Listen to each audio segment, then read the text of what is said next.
할렐루야. 하나님의 평강이 우리 성도님들에게 가득하기를 축복합니다. 사랑하는 성도 여러분, 여러분은 하나님 앞에 기도하면 기도한 것 다 응답받습니까?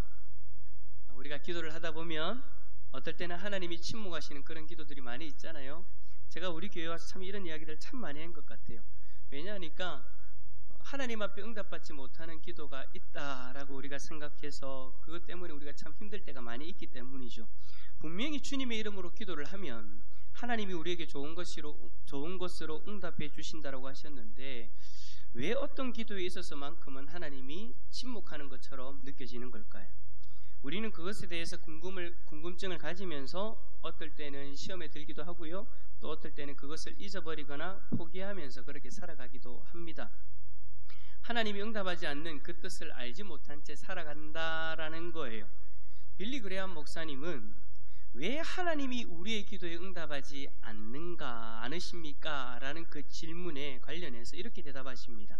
하나님께서 아직 응답하지 않으시거나 기다리라고 하시는 것은 부모가 자녀를 사랑하시는 것처럼 우리를 사랑하시고 우리에게 최선의 것이 무엇인지 아시기 때문이다 라고 그렇게 답하면서 기도에 응답하지 않으시는 것처럼 보이는 이유에 대해서 4가지를 이야기를 하시는데, 오늘 이 시간에 제가 첫 번째를 여러분에게 소개해드리고 싶습니다. 첫 번째는 뭐냐면 너도 기도의 응답이다 입니다.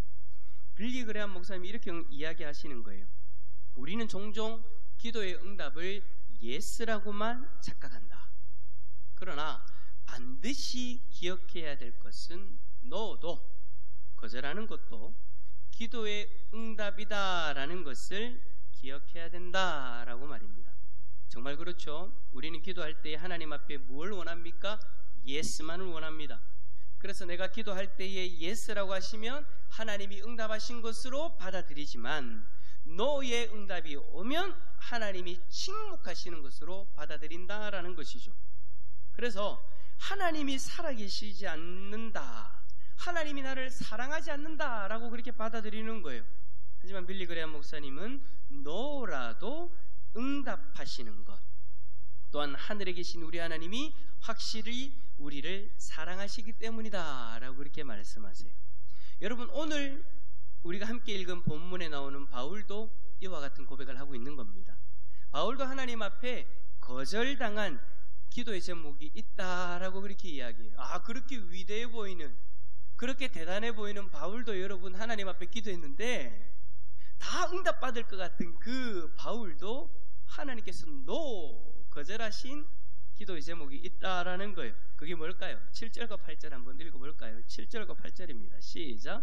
여러 계시를 받은 것이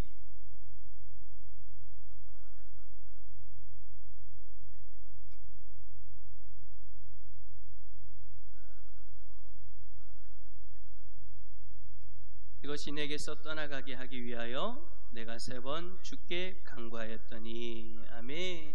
자, 바울에게 문제가 뭐예요? 육체의 가시가 있었다라는 거예요.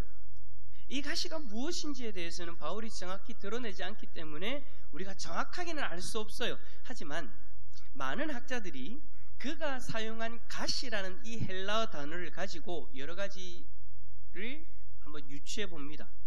예를 들면 이 육체의 가시가 육체에 있는 질병일 수 있다라고 하면서 성경의 여러 구절들을 통해서 간질이나 안질, 그런 어떤 질병들을 가지고 있었다라고 이야기를 하기도 하고요. 또 어떤 사람들은 죄의 본성이다라고 하면서 독신인 바울이 힘들었을 게 뭘까, 독신인 바울이 유혹당했을 게 뭘까를 생각해 보니까 성적인 유혹이 있었을 것이다. 바울도 남자니까 독신으로서 항상 이 성적인 유혹에 힘들었을 것이다 라고 그렇게 보기도 하고요. 또 그리고 자신을 계속해서 괴롭혔던 유대인들이 바울 자신의 육체의 가시일 수도 있다라고 보기도 합니다. 어쨌든 우리는 바울이 이야기를 하지 않으니까 정확히는 알 수 없어요. 이렇게 유추해 볼 수는 있는 것이죠. 하지만 정확한 것은 이것 때문에 바울이 너무 힘들었다라는 거예요. 바울에게 있는 이 육체의 가시 때문에 바울이 너무 힘들었대요. 오죽하면 사단의 사자다라고까지 표현을 했겠습니까? 근데 문제는 이 육체의 가시를 하나님 앞에 기도합니다. 자신에게서 떠나가게 해주세요. 그것도 자신이 하나님 앞에 3번이나 간구했대요. 여러분, 이 3번이나 간구했다는 것이 여러분 그냥 1번, 2번, 3번 차올르는 그런 의미가 아니라 하나님 앞에 간절하게 기도했다라는 거예요. 1번을 할 때도 하나님 앞에 간절하게 기도한 거예요. 그런데 하나님이 들어주시지 않았다라는 거죠. 빌리 그레함 목사님이 이야기했던 것처럼 하나님이 바울의 기도에 NO 하신 거예요. 여러분도 혹시나 바울과 같은 기도 제목이 있는데 하나님이 NO 하신 것이 있습니까? 여러분을 괴롭게 하는 육체의 질병이나 혹은 관계 속에서 악착같이 따라다니면서 여러분을 힘들게 하는 그 육체의 가시, 영적인 유혹들, 그런데 그것을 나로부터 떠나게 해달라고 하나님 앞에 간절하게 기도했는데 여전히 나에게 남아있는 거예요. 나를 따라다니는 거예요.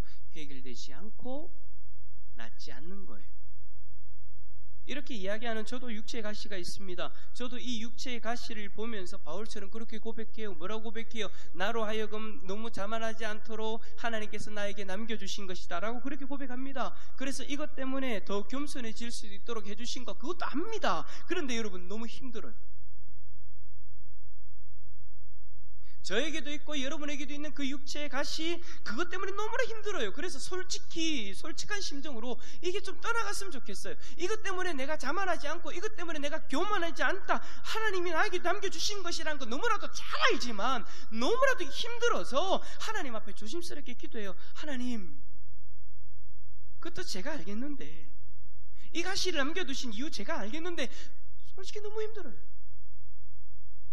이거 저한테서 좀 떠나가게 해주세요. 그런데 참 우리 하나님 야속하게도 그 기도는 응답하지 않습니다. 다른 기도 다 응답해 주시는데 이거 하나를 해결해 주시지 않아요. NO 하신 거죠. 여러분 중에도 이러한 경험이 있으신 분들이 많이 있으실 거예요. 그래서 하나님 앞에 어떤 마음이 생깁니까? 섭섭하기도 합니다. 교만해지지 말라고, 겸손해지기 위해서 이것이 있는 건 알겠는데 그래도 너무 힘들어서 그러는데 좀 예스해 주시면 안 됩니까? 그런데도 하나님은 계속해서 NO 하세요. 왜 그러실까요? 저는 오늘 바울이 그 이유를 알아냈다라고 말씀을 보면서 발견했습니다. 우리는 아직까지 그것을 이유를 알지 못하고 그냥 포기하고 알려고도 하지 않고 그렇게 살아가는 모습들이 참 많은데 바울은 그 이유를 알아내어 버렸어요. 저는 오늘 이 바울이 알게 된 하나님의 뜻이 오늘 너의 응답을 받은 우리에게도 동일한 하나님의 뜻이라고 생각되어집니다. 이 시간 우리의 기도에 노로 응답하신 하나님의 뜻을 온전히 발견하여서 하나님의 은혜를 누릴 수 있는 우리 성도님들 다 될 수 있기를 축복합니다. 첫 번째로 하나님이 노라고 하신 그 이유가 뭐냐? 이미 허락하신 하나님의 은혜가 내게 족하기 때문입니다. 우리 9절 상반절 한번 읽어볼까요? 화면 보시면서 한번 읽어봅시다. 시작. 나에게 이르시기를. 아멘. 하나님이 말씀하시는 거예요. 내 은혜가 바울 너에게 이미 족하다, 넘친다라는 거예요. 여러분 한번 생각해 봅시다. 우리가 하나님께 간구한 그것 외에 하나님을 받은 것이 있어요, 없어요? 내가 구하는 그것 외에, 노라고 거절당한 것 외에 내가 하나님 앞에 받은 것이 있어요, 없어요? 있죠. 내가 구하는 그 하나 외에 하나님께서 응답하신, 하나님에게 나에게 부어주신 은혜가 너무나도 많이 있습니다. 제일 먼저 우리가 꼽을 수 있는 게 뭐예요? 하나님이 우리에게 믿음을 주셨어요. 죽을 수밖에 없는, 죄로 말미암아 죽을 수밖에 없는 죄인을 하나님이 사랑하셔서 예수 그리스도를 보내어주셨고, 그 예수 그리스도가 십자가의 죽으심으로 말미암아 우리가 구원받을 길이 열렸는데 그 예수 그리스도를 믿을 수 있는 그 믿음을 하나님이 우리에게 선물로 주셨다라는 거예요. 할렐루야. 여러분, 이것은 너무나도 큰 은혜입니다. 큰 은혜입니다. 우리가 이 믿음을 가지기 위해서 아무것도 한 것이 없는데 하나님이 값없이 우리에게 주셨으니 이것보다 더 큰 은혜가 무엇이 있겠습니까? 그런데 여러분, 그것만 주셨나요? 아니에요. 하나님은 우리에게 믿음이라는 그 은혜만 주신 것이 아니라 이 땅에 살아가면서 필요한 것들을 너무나도 우리에게 많이 허락해 주셨어요.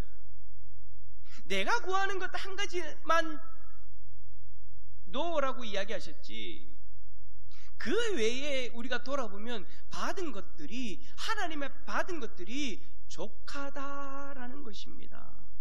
그런데도 여러분, 우리가 구하는 것, 노라고 얘기하신 그것들에 대해서 계속해서 구하는 이유가 뭡니까? 그것 하나만 해결되어지면 완벽하니까.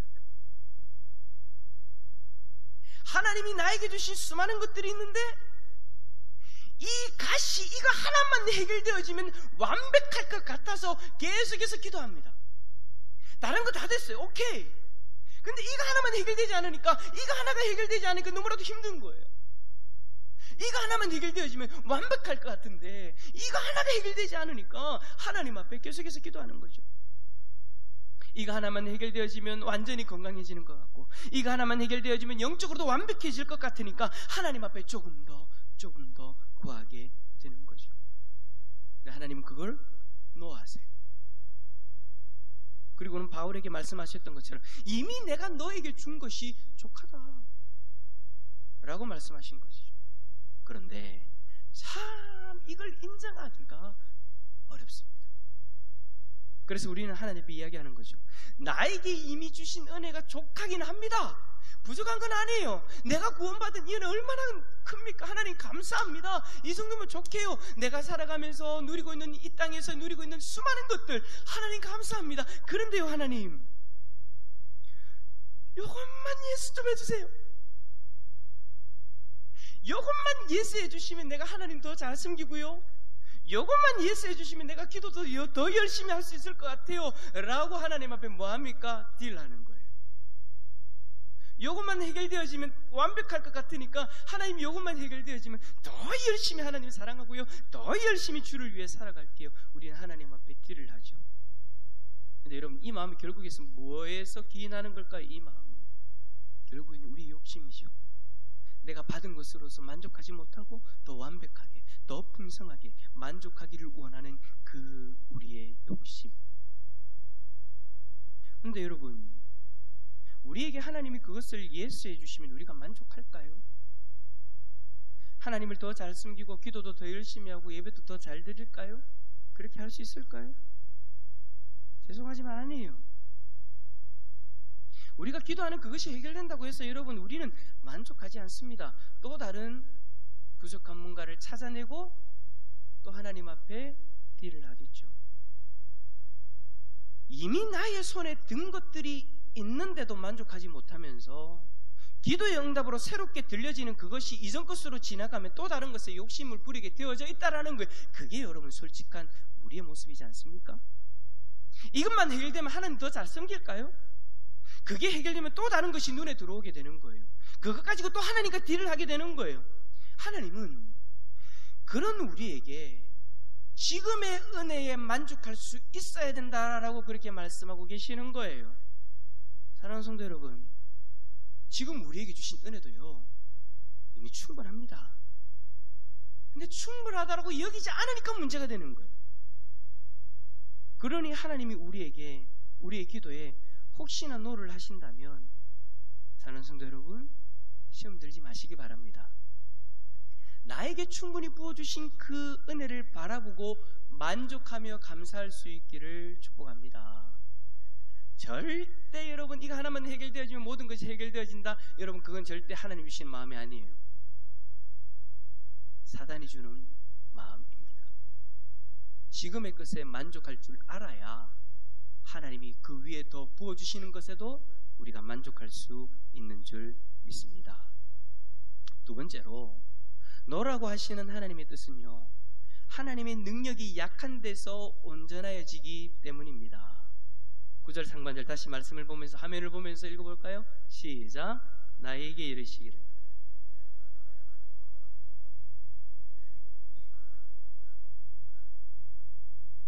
아멘.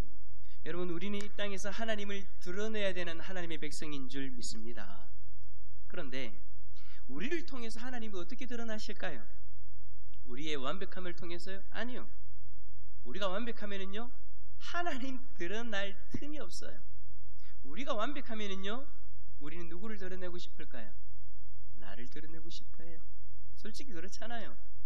내가 뭔가 잘하는 게 있으면 나의 잘함을, 나의 능력을 드러내고 싶어 하지, 나의 잘함을 가지고 하나님의 능력을 드러내고 싶어 합니까? 아니에요. 내가 완벽하면 그 사이에 하나님이 들어올 틈이 없어요.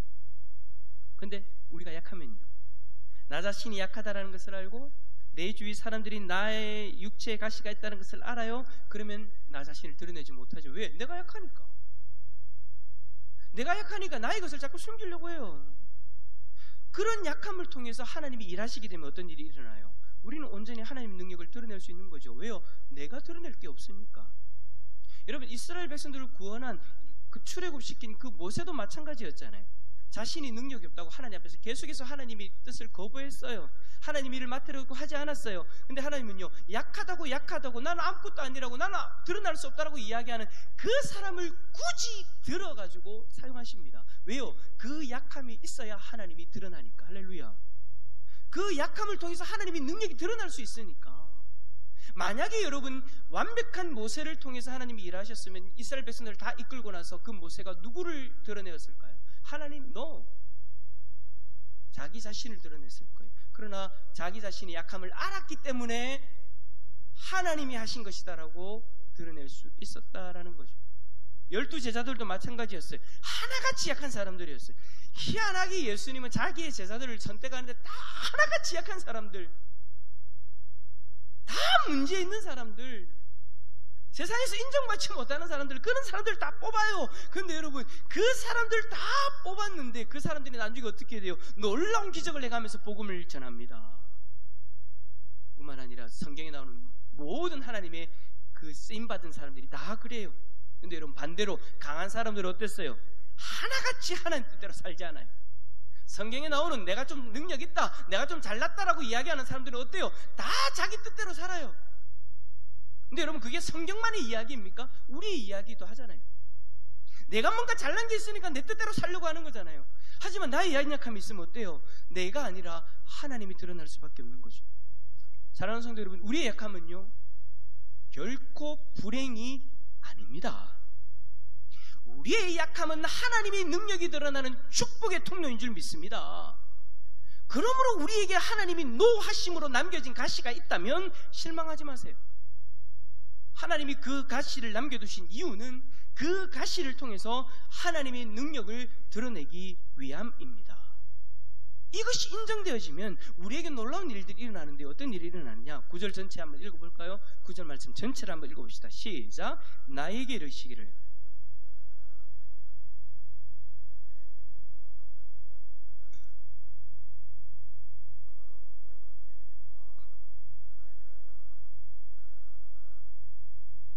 그리스도의 능력이 내게 머물게 하려 함이라. 아멘. 하나님이 내게 주신 은혜가 이미 풍성함과 나의 연약함을 통해서 하나님의 능력이 온전히 드러나는 것이 인정되어지면 이제는 나의 약함으로 인해서 근심하는 게 아니에요. 어떻게 된다고요? 기뻐한다. 그리고 그 약함을 숨기려고 하는 것이 아니라 어떻게 한다고요? 자랑한대요. 여러분, 우리가 예수님을 믿기 전에는요, 우리의 약함을 감추기에 급급했죠. 드러내고 싶지 않아요. 왜요? 자존심 때문에. 내가 내 연약함이 드러난다고 생각하면 상대방이 나를 업신여기고 내가 곤란한 일을 당할까봐 숨깁니다. 그래서 약점을 이야기하지 않아요. 근데 여러분, 그렇게 하면 할수록 우리들의 마음 가운데 찾아오는 게 뭐였습니까? 나의 약함을 숨기고 감추려고 하려고 할 때마다 우리의 마음에 찾아오는 것은 불안과 초조함이에요. 왜요? 언제 나의 연약함이 드러날지 모르니까. 언제 상대방이 나의 연약함을 발견할지 모르니까 언제나 불안과 초조함 속에서 살아가게 되는 거죠. 늘 가시방석에 앉은 것과 같은 그런 삶을 살아가게 되는 거예요. 그런데 여러분, 예수님을 믿고 그 인격이 온전히 회복되어지면은요, 이상하게도 그렇게 감추고 싶었던 나의 연약함을 드러내게 됩니다. 그것을 이야기하는데 부끄럽지 않아요. 왜요? 나의 약함이 드러나는 상황에서 하나님의 능력이 온전히 드러날 수 있다는 것을 알게 되어지니까. 우리의 약함을 하나님이 아시기 때문에 그런 우리를 구원하기 위해서 예수 그리스도가 이 땅에 친오셨어요. 우리의 약함을 인정하지 못하면요, 예수님을 믿는 것이 어려워져요. 하지만 우리가 십자가 앞에서 우리의 연약함을 인정하게 되어지면 예수님을 나의 구원자로 온전히 영접하게 되는 줄 믿습니다. 나는 끝까지 잘났어? 나는 약하지 않아? 그러는 사람은 끝까지 십자가를 받아들이지 못해요. 예수 그리스도 이름을 믿지는 못해요. 예수님을 영접하지 못해요. 내가 잘났는데 예수가 왜 필요하냐라는 거예요. 사랑하는 성도 여러분, 우리의 연약함은 축복의 통로입니다. 축복의 통로입니다. 우리는 오히려 그 연약함을 통해 기쁨과 만족감을 누릴 수 있는 존재로 바뀌어진 거예요. 사랑하는 성도 여러분, 우리 옆에 있는 성도님들을 바라보면서 그렇게 고백합시다. 당신의 연약함은 축복의 통로입니다. 좀 보면서 얘기 좀 해줘봐요. 가족끼리 앉았는데 왜 얼굴도 안 봐요? 다시 한 번 더 우울 쳐다보면서 당신의 연약함은 축복의 통로입니다. 시작. 할렐루야. 그러므로 여러분, 우리는 그걸 감추려고 하지 않아도 돼요. 오히려 드러내세요. 연약함을 드러내고 기도를 부탁하세요. 그럼 그 연약함을 통해서 능력을 발하시는 하나님이 온전히 드러날 줄 믿습니다. 말씀을 정리합니다. 우리에게 있는 그 육체의 가시 하나님이 없애주지 않는다고 해서 좌절하지 마세요. 이미 여러분이 누리고 있는 은혜로 족합니다. 그리고 육체의 가시를 통해서 하나님의 능력이 드러나도록 하나님이 친히 일하셨고 앞으로도 친히 일하실 줄 믿습니다. 그러므로 육체의 가시로 인해서 오히려 기뻐하십시오. 즐거워하십시오. 자랑하십시오. 그럴수록 나를 구원하신 예수 그리스도가 드러나고 주님의 능력이 더욱 여러분의 삶 가운데 선명하게 드러나게 될 줄 믿습니다. 이러한 은혜를 풍성히 누리는 우리 성도님들 다 될 수 있기를 예수 그리스도 이름으로 축원합니다.